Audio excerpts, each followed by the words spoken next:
오늘은 여러분께 제 오랜 경험과 주변 분들을 보며 깨달은 중요한 이야기를 나누고자 합니다. 인생의 후반부에 접어들어 새로운 동반자를 만나는 일 참으로 신중해야 할 선택입니다. 제 친구 김 선생은 65세에 재혼을 결심했습니다. 상대방은 겉보기에 참 좋은 분이었죠. 경제적으로도 안정되어 있고 말씨도 부드러웠습니다. 그런데 김 선생이 간과한 것이 하나 있었습니다. 바로 건강에 대한 태도였습니다. 상대방은 담배를 하루 2갑씩 피우면서도 전혀 끊을 생각이 없었고 건강검진도 귀찮다며 10년째 받지 않고 있었습니다. 김 선생은 사랑이면 충분하다고 생각했습니다. 하지만 결혼 2년 만에 상대방이 폐암 진단을 받았고 김 선생은 간병인이 되어버렸습니다. 우리 나이에 재혼을 한다는 것은 젊은 시절의 결혼과는 전혀 다른 의미를 지닙니다. 20대, 30대에는 미래를 함께 만들어가지만 60대, 70대의 재혼은 현재를 함께 누리는 것입니다. 그래서 더욱 현실적인 판단이 필요합니다. 제가 강조하고 싶은 첫 번째는 건강관리 의식입니다. 상대방이 자신의 건강을 어떻게 대하는지 반드시 살펴보세요. 정기검진을 받는지, 만성질환이 있다면 제대로 관리하는지, 음주와 흡연을 조절할 수 있는지 확인해야 합니다. 이것은 상대방을 의심하는 것이 아닙니다. 우리가 함께할 시간의 질을 결정하는 중요한 요소이기 때문입니다. 박 여사의 경우를 보겠습니다. 박 여사는 재혼 전 상대 남성과 6개월간 만났습니다. 그 기간 동안 상대방이 당뇨가 있지만 식이 조절을 전혀 하지 않고 약도 제대로 먹지 않는다는 것을 알게 되었습니다. 박 여사가 걱정하며 병원에 함께 가자고 했을 때 상대방은 인생 즐기다 가는 건데 뭘 그렇게 까다롭게 구냐며 화를 냈습니다. 박 여사는 가슴이 무너지는 것 같았지만 현명하게 관계를 정리했습니다. 주변에서는 좋은 기회를 놓쳤다고 했지만 1년 뒤 그 남성은 당뇨 합병증으로 발을 절단했다는 소식을 들었습니다. 두 번째로 포기해서는 안 되는 것은 금전적 투명성입니다. 젊은 시절에는 함께 재산을 모아가지만 우리 나이에는 각자 이미 가진 것이 있습니다. 자녀들도 있고 상속 문제도 얽혀 있습니다.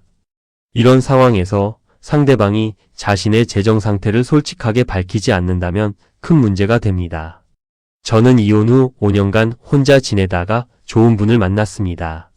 처음에는 그분이 사업을 했다고만 들었습니다. 그런데 자세히 알아보니 현재 진행 중인 사업이 아니라 과거에 했던 사업이었고 실제로는 빚이 상당히 있었습니다. 만약 제가 그것을 모르고 결혼했다면 제 노후 자금이 그분의 빚 갚는 데 쓰였을 것입니다. 재산을 밝히라는 것이 아닙니다. 하지만 빚이 있다면 재정적으로 어려움이 있다면 반드시 알아야 합니다. 최근에 만난 한 남성분은 첫 만남부터 자신의 재정 상태를 정리한 서류를 보여주었습니다. 연금이 얼마고 저축이 얼마고 자녀들에게 줄 계획이 어떻게 되는지 명확했습니다. 처음에는 너무 노골적이라고 생각했지만 곰곰이 생각해보니 그것이 진정한 배려였습니다. 서로의 상황을 명확히 알아야 오해도 없고 자녀들과의 갈등도 없기 때문입니다. 세 번째는 자녀들과의 관계에 대한 태도입니다. 우리 나이에 재혼하면 양쪽 모두 자녀가 있는 경우가 많습니다. 이때 상대방이 자녀들을 어떻게 대하는지, 자녀들과의 경계를 어떻게 설정하는지가 매우 중요합니다. 정 선생의 사례를 말씀드리겠습니다. 정 선생은 재혼한 남편의 딸이 매주 집에 와서 냉장고를 비우다시피 하고 돈까지 요구하는데도 남편이 아무 말도 하지 못하는 것을 견뎌야 했습니다. 남편은 딸이 불쌍하다며 정 선생에게 이해해달라고만 했습니다. 결국 정 선생은 자신의 집에서 눈치를 보며 살게 되었습니다. 반면 이 여사의 경우는 달랐습니다. 재혼 전 상대 남성과 자녀 문제에 대해 충분히 이야기를 나누었습니다. 상대방은 자신의 아들이 한 달에 한 번 방문하며 명절에는 각자 자녀들과 시간을 보낸 후 저녁에 만나자고 제안했습니다.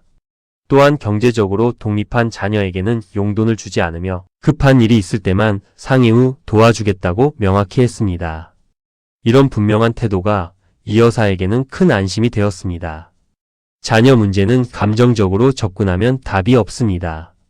상대방이 자녀에게 무한정 헌신하는 타입이라면 그것은 아름다운 부모 사랑이 아니라 여러분의 노후를 위협하는 요소가 될 수 있습니다. 냉정하게 들릴 수 있지만 이것이 현실입니다. 네 번째는 생활 습관과 가치관의 일치입니다. 젊을 때는 서로 맞춰가며 변화할 수 있지만 우리 나이에는 이미 굳어진 습관을 바꾸기가 정말 어렵습니다. 제 동서는 깔끔한 성격으로 집안을 항상 정돈된 상태로 유지하는 분입니다.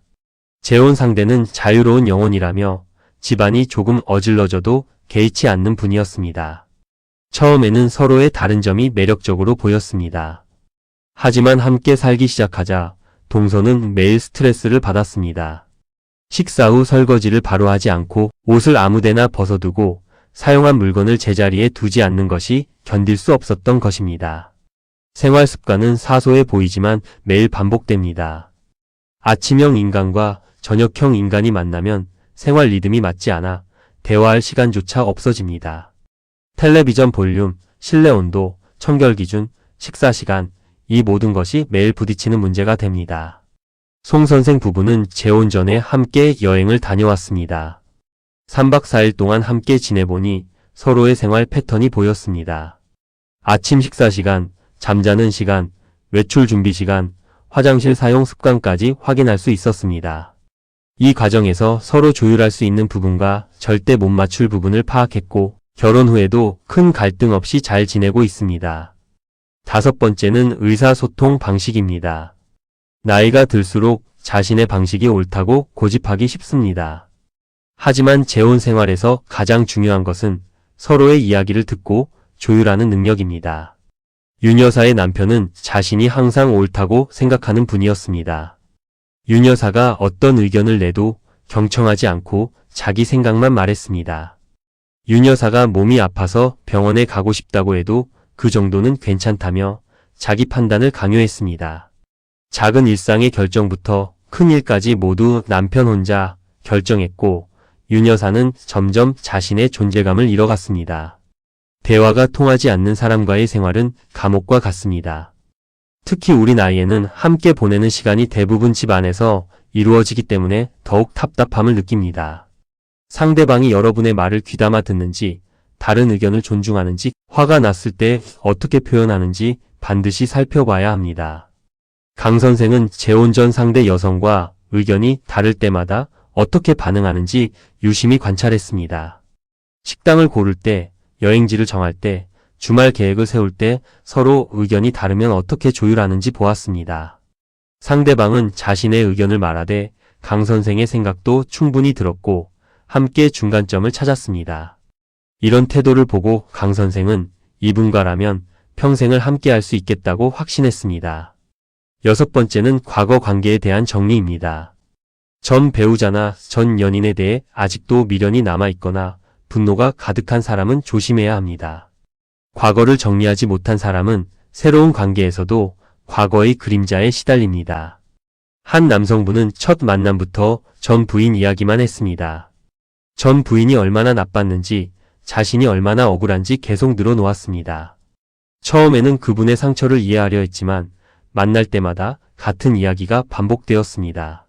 심지어 데이트 중에도 전 부인이 자주 가던 식당이라며 불쾌한 표정을 짓거나 전 부인과 비교하는 말을 했습니다. 이런 분과 결혼하면 평생 전 부인의 그림자와 함께 살아야 합니다. 반대로 과거를 건강하게 정리한 분도 계십니다. 전 배우자에 대해 물으면 담담하게 함께했던 시간을 인정하고 이별의 이유를 객관적으로 설명하며 이제는 새로운 삶을 원한다고 분명히 말하는 분들입니다. 이런 분들은 과거에 얽매이지 않고 현재의 관계에 집중할 수 있습니다. 조 여사는 재혼 상대가 전 부인 사진을 아직도 지갑에 넣고 다니는 것을 발견했습니다. 그분은 추억이라며 당연하다는 듯이 말했지만 조 여사는 불편했습니다. 과거를 소중히 여기는 것과 과거에 집착하는 것은 다릅니다. 새로운 시작을 한다면 과거는 마음속에 정리하고 현재를 살아야 합니다. 일곱 번째는 사회생활과 인간관계입니다. 재혼 상대가 어떤 친구들을 만나는지, 사회적 관계를 어떻게 유지하는지도 중요한 판단 기준입니다. 친구가 전혀 없는 사람도 문제지만 지나치게 많은 모임에 빠지는 사람도 문제입니다. 김 선생의 재혼 상대는 거의 매일 친구들을 만났습니다. 골프 모임, 등산 모임, 동창회, 각종 친목회까지 일주일에 대여섯 번은 외출했습니다. 김 선생은 처음에는 사교적인 분이라고 좋게 생각했습니다. 하지만 결혼 후에도 그 패턴이 전혀 바뀌지 않았고 김 선생과 단둘이 보내는 시간은 일주일에 하루도 채 되지 않았습니다. 결혼을 했지만 혼자 사는 것과 다를 바 없었습니다. 반대로 친구가 하나도 없는 사람도 조심해야 합니다. 사회적 관계가 없다는 것은 그만한 이유가 있기 때문입니다. 성격에 문제가 있거나 신뢰를 주지 못하거나 오랜 세월 사람들과 관계를 유지할 능력이 부족한 경우가 많습니다. 적절한 사회생활을 유지하는 것이 중요합니다. 일주일에 한두 번 정도 자신의 모임을 가지되 배우자와의 시간도 충분히 확보하는 분들이 가장 이상적입니다. 또한 상대방의 친구들을 만나보는 것도 좋은 방법입니다. 사람은 자신과 비슷한 사람들과 어울리기 때문에 친구들을 보면 그 사람을 더 잘 이해할 수 있습니다. 8번째는 종교와 신념입니다. 종교가 다르다고 해서 반드시 문제가 되는 것은 아닙니다. 하지만 종교에 대한 태도, 신앙생활의 강도, 상대방 종교에 대한 존중 여부는 매우 중요합니다. 박 선생은 독실한 불교 신자였고 재혼 상대는 기독교인이었습니다. 처음에는 서로 존중하며 잘 지냈습니다. 그런데 결혼 후 상대방이 교회에 나오라고 강요하기 시작했습니다. 자신의 신앙을 바꾸라는 요구는 인격을 부정하는 것과 같습니다. 박 선생은 결국 이혼을 선택했습니다. 종교뿐만 아니라 정치적 신념, 가치관도 마찬가지입니다. 서로 다를 수는 있지만 상대방의 생각을 존중하고 강요하지 않는 태도가 필요합니다. 만약 상대방이 자신의 신념만 옳다고 우기고 여러분을 바꾸려 한다면 그것은 사랑이 아니라 지배입니다. 9번째는 성격의 안정성입니다. 나이가 들면 성격이 더 굳어지고 극단적으로 변하기도 합니다. 감정 기복이 심하거나 분노 조절이 안 되는 사람과의 생활은 매우 힘듭니다. 최 여사의 재혼 남편은 평소에는 온화했지만 화가 나면 물건을 집어던지고 고함을 질렀습니다. 나이가 들어서 그런 거라며 금방 괜찮아진다며 최 여사는 참았습니다. 하지만 그런 일이 반복되면서 최 여사는 늘 긴장하며 눈치를 보게 되었습니다. 집이 편안한 쉼터가 아니라 전쟁터가 된 것입니다. 상대방이 스트레스를 어떻게 푸는지, 화가 났을 때 어떻게 행동하는지, 우울할 때는 어떤 모습인지 충분히 관찰해야 합니다. 연애할 때는 좋은 모습만 보이려 하지만 시간이 지나면 본 모습이 드러납니다. 그래서 최소 6개월에서 1년은 만나보며 사계절을 함께 경험해보는 것이 좋습니다. 10번째는 위생과 건강관리 습관입니다. 나이가 들수록 위생과 청결은 건강과 직결됩니다. 상대방의 위생관념이 여러분과 맞지 않으면 함께 생활하기 매우 불편합니다. 한 남성분은 양치를 하루에 한 번만 했고 샤워도 이틀에 한 번씩만 했습니다. 옷도 며칠씩 같은 것을 입고 손 씻는 것도 귀찮아 했습니다. 나이 들어서 그런 거라고 이해하려 했지만 함께 식사하는 것조차 불쾌했습니다. 위생은 건강의 기본입니다. 이를 제대로 닦지 않으면 치아 질환이 생기고 몸을 청결히 하지 않으면 피부병이나 감염의 위험이 있습니다. 상대방이 자신의 몸을 소중히 여기지 않는다면 여러분의 건강도 위협받을 수 있습니다. 11번째는 학습과 성장에 대한 태도입니다. 나이가 들었다고 해서 배움을 멈추는 것은 아닙니다. 새로운 것에 관심을 갖고 배우려는 자세가 있는 사람은 함께 있을 때 활력이 넘칩니다. 장 선생의 재혼 상대는 스마트폰 사용법도 배우기 싫어하고 새로운 것은 무조건 거부했습니다. 세상이 변해도 자신은 옛날 방식대로만 살겠다며 고집을 부렸습니다. 장 선생이 함께 문화센터 강좌를 들어보자고 해도 귀찮다며 거절했고 여행을 가자고 해도 집이 제일 좋다며 움직이지 않았습니다. 결국 장 선생은 혼자 모든 것을 해야 했고 상대방과는 대화 주제조차 찾기 어려워졌습니다. 반면에 70대에도 영어 공부를 시작하고 그림을 배우고 새로운 취미를 찾는 분들이 있습니다. 이런 분들과 함께하면 매일이 즐겁고 신선합니다. 함께 배우고 성장하는 기쁨을 나눌 수 있기 때문입니다. 상대방이 호기심을 가지고 있는지 새로운 경험에 열려 있는지 확인하는 것이 중요합니다. 12번째는 감사와 배려의 표현입니다. 작은 일에도 고맙다고 말하고 상대방을 배려하는 마음을 표현하는 사람과 함께해야 합니다. 당연하게 여기고 감사를 모르는 사람과는 아무리 해줘도 인정받지 못합니다. 권 여사는 재혼 남편을 위해 매일 정성껏 식사를 준비했습니다. 하지만 남편은 한 번도 맛있다는 말이나 고맙다는 말을 하지 않았습니다. 권 여사가 아파서 누워 있어도 걱정하는 말 한마디 없이 자기 식사부터 챙겼습니다. 권 여사는 자신이 가정부가 된 것 같다고 했습니다. 고마움을 표현하는 것은 인간의 기본입니다. 배우자가 해주는 모든 것을 당연하게 여기는 순간 관계는 무너집니다. 상대방이 작은 일에도 감사를 표현하는지 여러분의 수고를 알아주는지 살펴보세요. 처음 만날 때부터 이런 태도가 보이지 않는다면 결혼 후에는 더욱 심해집니다. 13번째는 독립성과 의존성의 균형입니다. 지나치게 의존적인 사람도 문제지만 완전히 독립적이어서 배우자를 필요로 하지 않는 사람도 문제입니다. 적절한 균형이 필요합니다. 이 선생의 재혼 상대는 모든 것을 이 선생에게 의지했습니다. 은행 업무, 병원 예약, 관공서 일, 심지어 친구와의 약속까지 이 선생이 다 챙겨줘야 했습니다. 스스로는 아무것도 하지 않고 이 선생만 찾았습니다. 이 선생은 배우자가 아니라 보호자가 된 기분이었습니다. 반대로 모든 것을 혼자 해결하고 배우자와 아무것도 공유하지 않는 사람도 있습니다. 자기 일은 절대 간섭하지 말라고 하고 도움도 필요 없다고 합니다. 이런 사람과는 부부라는 느낌이 들지 않습니다. 함께 산다기보다 같은 집에 사는 남남 같습니다. 건강한 관계는 서로 의지하되 각자의 영역도 존중하는 것입니다. 큰 일은 함께 의논하고 결정하되 작은 일상은 각자 해결할 수 있는 능력이 있어야 합니다. 상대방이 어느 정도의 독립성을 가지고 있는지, 동시에 관계에 얼마나 투자하려 하는지 균형을 살펴봐야 합니다. 14번째는 유머 감각과 긍정성입니다. 인생의 후반부는 예상치 못한 일들이 많이 생깁니다. 건강 문제, 경제적 어려움, 가족 문제 등 여러 시련이 찾아옵니다. 이럴 때 함께 웃을 수 있는 사람이 곁에 있다면 큰 위로가 됩니다. 문 선생 부부는 둘 다 70대 중반입니다. 얼마 전 문 선생이 넘어져서 다리를 다쳤습니다. 병원에 입원했을 때 배우자가 매일 찾아와서 웃긴 이야기를 들려주고 함께 웃었습니다. 힘든 상황이었지만 배우자 덕분에 회복이 빨랐다고 합니다. 긍정적인 에너지는 전염됩니다. 반면 항상 부정적이고 불평만 하는 사람과 함께하면 여러분까지 우울해집니다. 세상이 다 잘못됐다고 하고 정부 탓, 자식 탓, 날씨 탓만 합니다. 이런 사람 옆에 있으면 에너지가 다 빨려나갑니다. 상대방이 어려운 상황에서 어떻게 반응하는지, 유머를 잃지 않는지 확인해 보세요. 15번째는 현실인식 능력입니다. 나이와 현실을 받아들이지 못하고 젊은 시절에만 사는 사람이 있습니다. 자신의 능력을 과대평가하거나 현실과 동떨어진 계획만 세웁니다. 한 남성분은 70대인데도 여전히 큰 사업을 하겠다며 돈을 빌리려 했습니다.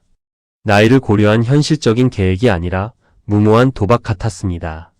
재혼 상대였던 여성이 말렸지만 듣지 않았고 결국 큰 손실을 입었습니다. 자신의 나이와 상황을 객관적으로 보지 못하는 사람은 주변 사람까지 위험에 빠뜨립니다.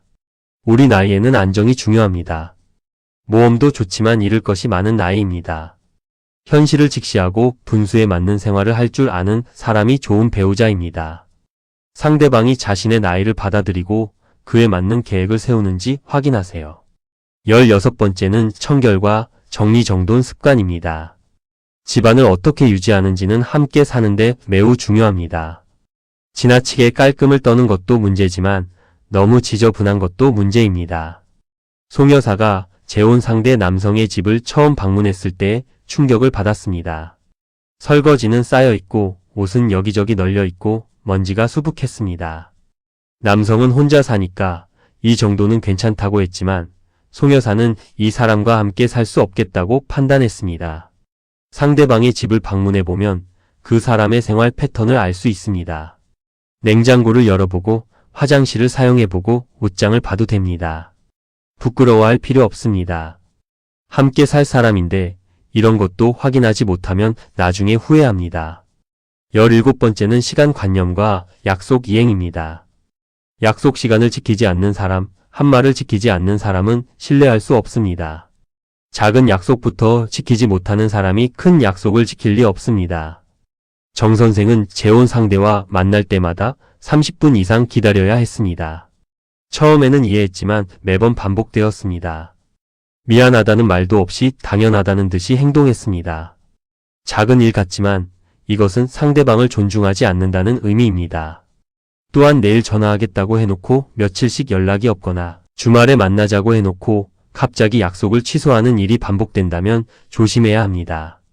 이런 사람은 결혼 후에도 마찬가지입니다.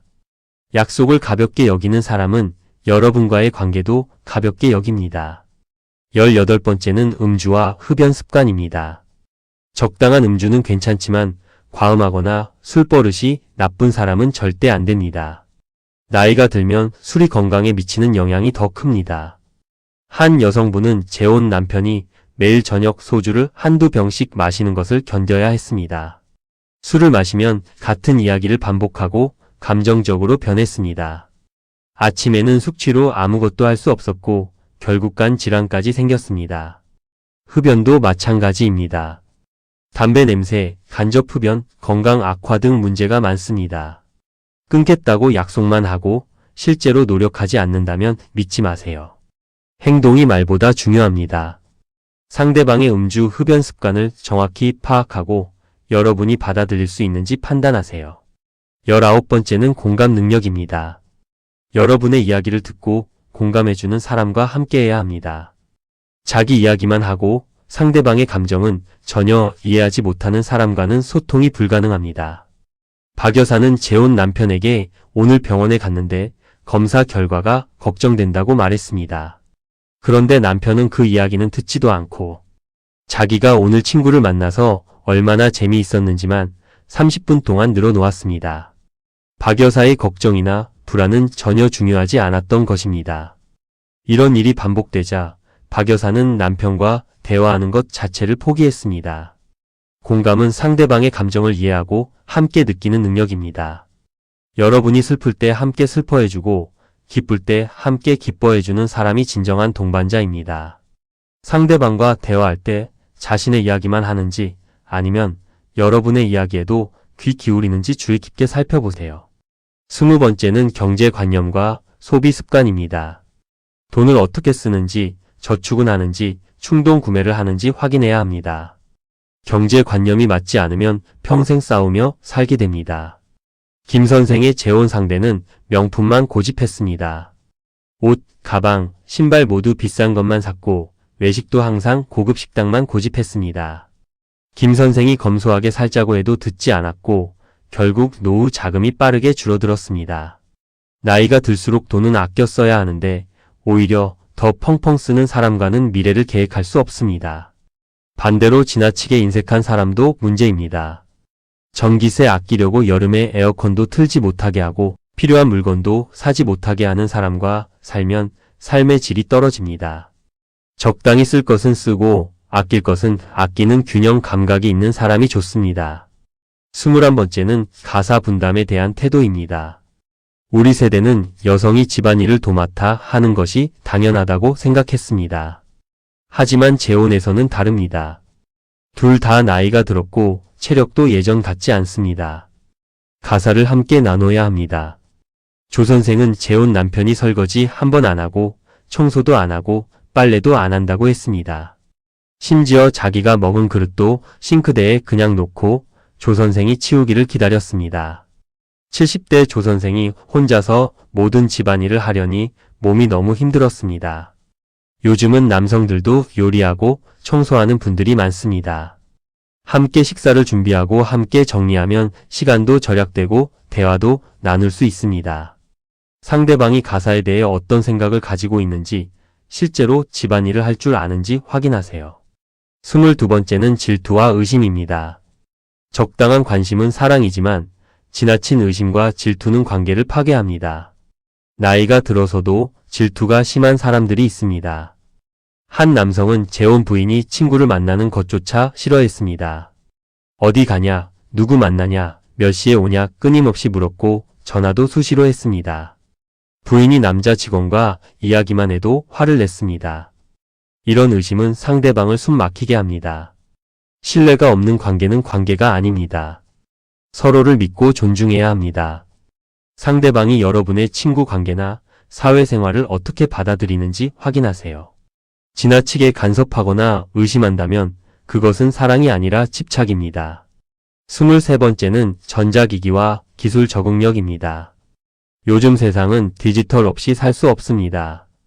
병원 예약도, 은행 업무도, 각종 신청도 모두 온라인으로 합니다. 상대방이 이런 것들을 전혀 못하고 배울 생각도 없다면 모든 것을 여러분이 해야 합니다. 이 여사의 남편은 스마트폰으로 전화 받는 것 외에는 아무것도 못했습니다. 배우기 싫다며 거부했고 이 여사가 모든 것을 대신해야 했습니다. 이 여사 자신도 나이가 들어 눈도 침침한데 두 사람 몫을 다 하려니 너무 힘들었습니다. 기본적인 디지털 기기 사용 능력은 이제 필수입니다. 상대방이 전혀 할 줄 모른다면 적어도 배우려는 의지는 있어야 합니다. 함께 배우고 도와가며 살 수 있는 사람이어야 합니다. 24번째는 애정 표현 방식입니다. 우리 세대는 사랑한다는 말을 잘하지 않고 자랐습니다. 하지만 나이가 들수록 따뜻한 말 한마디, 손 한번 잡아주는 것이 얼마나 큰 위로가 되는지 알게 됩니다. 강 여사는 재혼 남편이 애정 표현을 전혀 하지 않는다고 했습니다. 손도 잡지 않고 안아주지도 않고 사랑한다는 말은 한 번도 들어본 적이 없다고 했습니다. 강 여사가 먼저 손을 잡으려 해도 어색해하며 피했습니다. 강 여사는 외로웠습니다. 사람마다 애정 표현 방식은 다릅니다. 말로 표현하는 사람, 행동으로 보여주는 사람, 선물로 표현하는 사람 다양합니다. 중요한 것은 어떤 방식으로든 사랑을 표현하느냐입니다. 전혀 표현하지 않는 사람과는 감정적 교류가 없습니다. 25번째는 건강한 식습관입니다. 나이가 들면 음식이 약이 됩니다. 건강한 식사는 건강한 노년을 위한 기본입니다. 상대방이 어떤 식습관을 가지고 있는지 중요합니다. 한 남성은 기름진 음식, 짠 음식만 좋아했습니다. 야채는 절대 먹지 않고 고기와 튀김만 먹었습니다. 건강을 생각해서 야채 반찬을 준비해도 거들떠 보지도 않았습니다. 결국 고혈압과 당뇨가 왔지만 여전히 식습관을 바꾸지 않았습니다. 함께 사는데 한 사람은 건강식을 먹고 한 사람은 자극적인 음식만 먹는다면 식사 준비도 2배로 해야 합니다. 서로 비슷한 식습관을 가지고 있거나 적어도 건강을 위해 조절할 의지가 있는 사람이어야 합니다. 26번째는 수면 습관입니다. 잠자리가 편해야 다음날 활력이 생깁니다. 코를 심하게 골거나 일을 가는 사람과 같은 방에서 자면 잠을 제대로 잘 수 없습니다. 문 선생은 재혼 남편의 코골이 때문에 매일 밤 잠을 설쳤습니다. 병원에 가보자고 해도 남편은 괜찮다며 거부했습니다. 문 선생은 결국 따로 방을 써야 했습니다. 부부인데 잠자리를 따로 쓰는 것이 서운했지만 어쩔 수 없었습니다. 수면 장애가 있다면 치료를 받아야 합니다.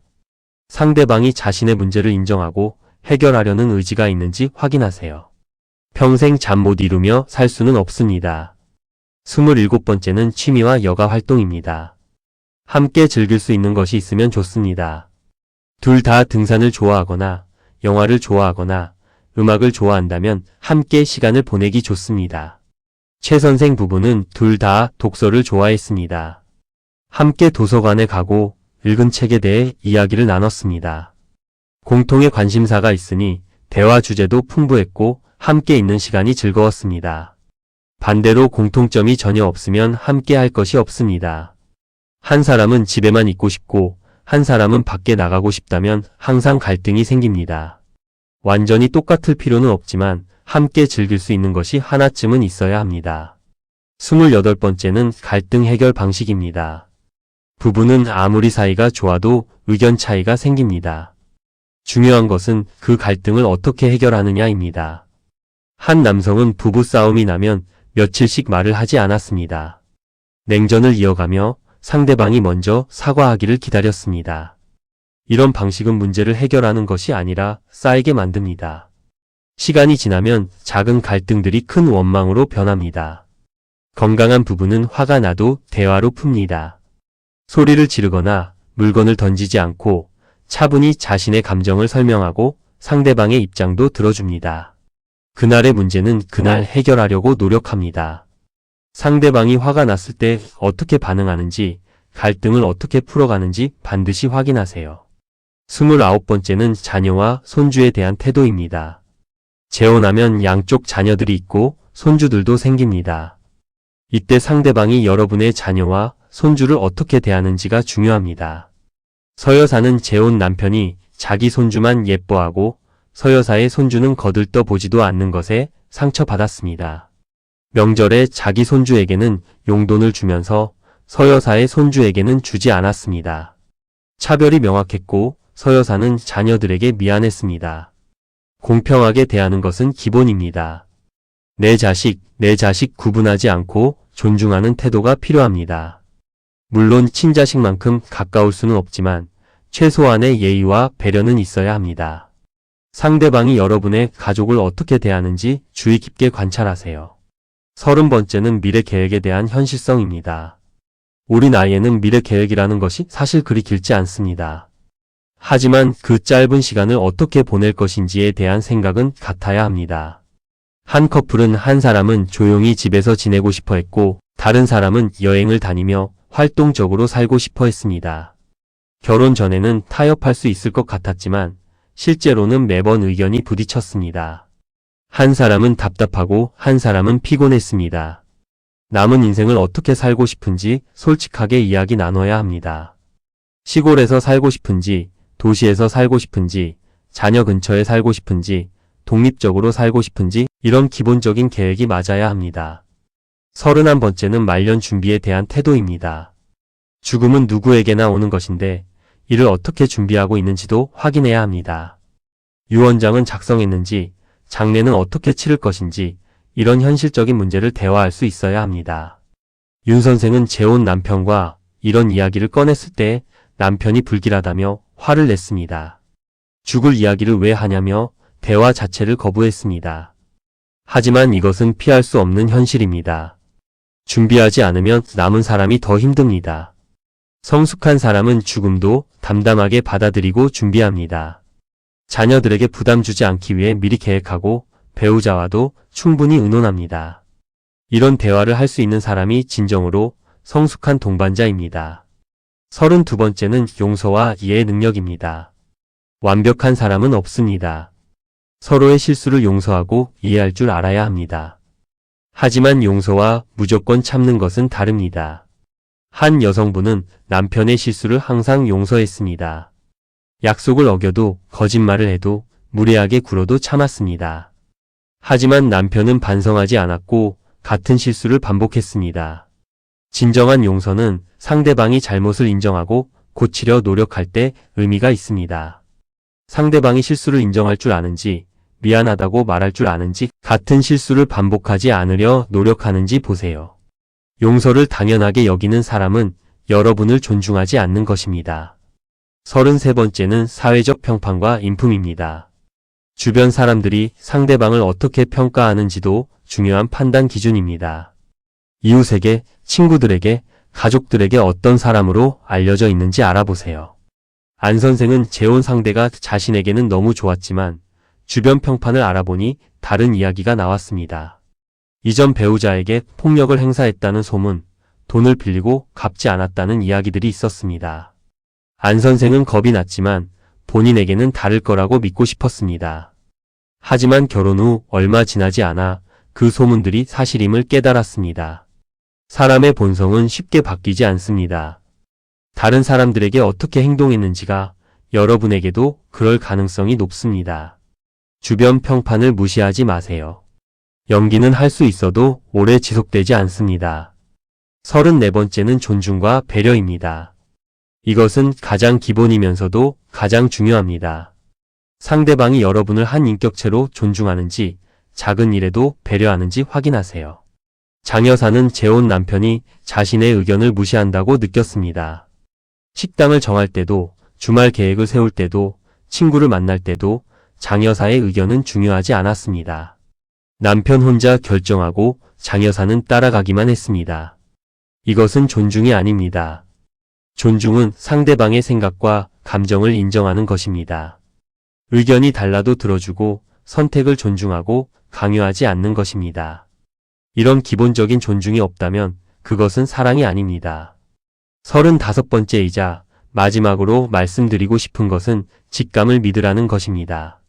이성적으로는 괜찮아 보이는데 마음 한편이 불편하다면 그 느낌을 무시하지 마세요. 많은 분들이 나이도 있고 기회도 많지 않으니까 타협하고 맞춰가면 된다고 생각합니다. 하지만 불편한 느낌은 이유가 있습니다. 여러분의 경험과 직관이 보내는 신호입니다. 처음부터 불편했던 것은 시간이 지나도 불편합니다. 저는 여러분께 재혼을 반대하는 것이 아닙니다. 오히려 좋은 동반자를 만나 행복한 노년을 보내시길 진심으로 바랍니다. 하지만 그러기 위해서는 신중해야 한다는 것입니다.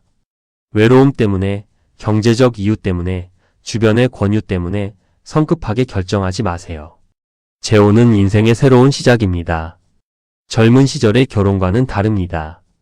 우리에게는 경험이 있고 지혜가 있습니다. 그 경험과 지혜를 활용해서 현명하게 선택해야 합니다. 사랑도 중요하지만 현실도 중요합니다. 감정도 중요하지만 이성도 필요합니다. 제가 오늘 말씀드린 것들을 체크리스트 삼아 상대방을 냉정하게 평가해 보세요. 모든 조건을 다 만족하는 사람은 없을 것입니다.